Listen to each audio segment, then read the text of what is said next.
علامہ سے وعدہ۔ اس کا سر جھکا ہوا تھا۔ سر سلیم اسے ڈانٹ رہے تھے۔ آخر کب سمجھو گے تم؟ اب تم کوئی بچے نہیں رہے، 8ویں جماعت میں پڑھ رہے ہو۔ میں تو تنگ آ گیا ہوں تم سے، پڑھتے نہیں تو اسکول کس لیے آتے ہو؟ اس کا سر شرم سے جھکا ہوا تھا۔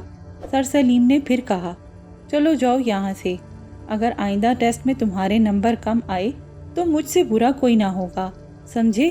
پھر وہ تھکے تھکے قدموں سے چلتا ہوا اپنی سیٹ پر بیٹھ گیا۔ امجد، میں نے تمہیں کل ہی سمجھایا تھا کہ سبق یاد کر کے آنا، لیکن تم سنتے ہی نہیں۔ ڈانٹ پڑ گئی نا بھری کلاس میں۔ خاور کی آواز اس کے دماغ پر ہتھوڑے برسا رہی تھی۔ اس نے غصے سے سر اٹھا کر خاور کو دیکھا اور کہا، یہ کوئی نئی بات نہیں، ہر روز ڈانٹ کھانا میرے نصیب میں ہے۔ اس میں غلطی تمہاری ہے، کیوں سبق یاد نہیں کرتے؟ میں کوشش تو کرتا ہوں، لیکن خاور نے اس کی بات کاٹتے ہوئے کہا، اگر تم کوشش اور محنت کرو تو ضرور کامیاب ہوگے۔ میں اپنے آپ کو بدلنے کی کوشش کروں گا، اس نے آہستہ سے کہا۔ چھٹی کی گھنٹی کی آواز سنتے ہی وہ اٹھا، اپنا بیگ اٹھایا اور چل پڑا۔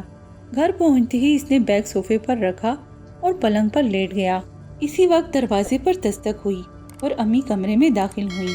انہوں نے پوچھا، کیا بات ہے بیٹا؟ تمہاری طبیعت تو ٹھیک ہے؟ امی، سر میں درد ہو رہا ہے، آرام کرنا چاہتا ہوں، اس نے آہستہ سے جواب دیا۔ کھانا لے آؤں تمہارے لیے؟ امی نے پوچھا۔ نہیں امی، مجھے بھوک نہیں، لائٹ بند کر دیں، اس نے جماہی لیتے ہوئے کہا۔ تھوڑی ہی دیر میں وہ سو گیا۔ اسے سوئے ہوئے کچھ ہی دیر گزری تھی کہ اچانک دروازے پر دستک ہوئی۔ اس نے اٹھ کر دروازہ کھولا تو یہ دیکھ کر حیران رہ گیا کہ اس کے سامنے علامہ اقبال کھڑے تھے، ہمارے قومی شاعر۔ آپ، اس کے منہ سے نکلا۔ ہاں میں، علامہ اقبال نے جواب دیا اور کہا، میں ایک خاص مقصد کے لیے یہاں آیا ہوں، مجھے تم سے شکایت ہے۔ حکیم علامت کے منہ سے یہ الفاظ سن کر اس کا سر شرم سے جھکتا چلا گیا۔ مجھ سے آپ کو شکایت ہے؟ اس نے سوالیہ نظروں سے علامہ کو دیکھتے ہوئے پوچھا۔ ہاں، مجھے تم سے شکایت ہے اور میں تمہیں سمجھانے کے لیے آیا ہوں، قومی شاعر نے کہا۔ پھر مفکر پاکستان نے کہنا شروع کیا، آج تک تم نے تعلیم کی قدر نہیں کی، اور اس بات کا تو تم کو احساس بھی نہیں کہ تم کس مقصد کے لیے اسکول جاتے ہو۔ تم تو میرے شاہین ہو، میں نے تو تم سے بہت سی امیدیں وابستہ کر رکھی ہیں، لیکن تم اپنی تعلیم پر توجہ نہیں کرتے، ہمیشہ نقل کر کے پاس ہوتے ہو۔ تعلیم کی قدر ان سے پوچھو جو سارا دن گاڑیوں کے نیچے گھسے رہتے ہیں، جن کے ہاتھوں میں قلم کی بجائے اوزار ہیں، اور جو اسکول جانا چاہتے ہیں مگر نہیں جا سکتے۔ وہ مجبور ہو کر محنت مزدوری کرتے ہیں اور ہوٹلوں میں کام کرتے ہیں۔ تم کو یہ معلوم ہونا چاہیے کہ کتنی مشکل اور محنت کے بعد تمہارے والدین پیسے کماتے ہیں، مگر تم نہ صرف ان کی محنت سے کمائے گئے روپے ضائع کر رہے ہو، بلکہ اپنا قیمتی وقت بھی مزید ضائع کر کے اندھیروں میں گم ہو رہے ہو۔ میں شرمندہ ہوں۔